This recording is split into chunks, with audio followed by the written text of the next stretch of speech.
So hi, name is Christian Kubick. I'm the owner of Kubick and Kubick, and today we're going to talk about when someone first gets fit, if they have a moderate to mild high frequency hearing loss. I know that's a lot to say, but it's actually a very common type of hearing loss. And often it's the type of hearing loss where people don't necessarily know that they have that kind of loss. They don't know whether they even have hearing loss at all, or whether other people in their environment are not speaking clearly. Because often they hear most things pretty well, but they confuse things like if someone said she and cheese, they may not quite know whether the person said one or the other.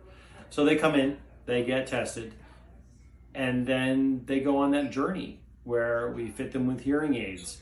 And when they first get fit, and that's what we're going to talk about today, they often notice that the tonality of the sound is different. And some people like it right away. They're like, wow, this is amazing. I can hear everything. I can't believe I waited this long, or, I'm so happy I got them. And there are others that go, ooh, this is different. And I'm not sure I like the fact that it's different. Can you make it a little bit less tinny? And I tell them that they need to acclimate. Their brain, their hearing needs to acclimate to the new sound quality. And they need to connect with all those sounds, the S's and F's and TH's, the S and F, all those different sounds that are in your environment.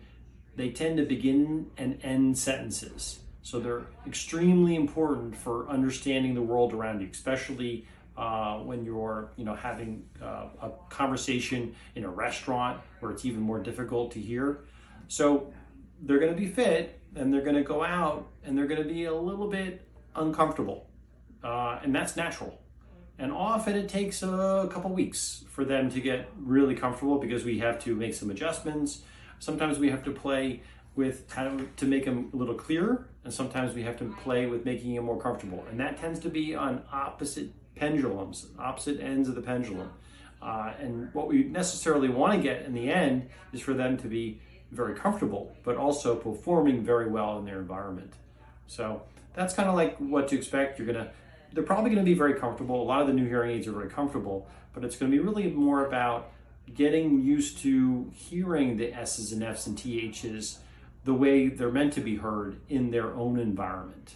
And we definitely don't like change in the beginning until we see the benefits, and then we can't live without it because we connect with the environment better.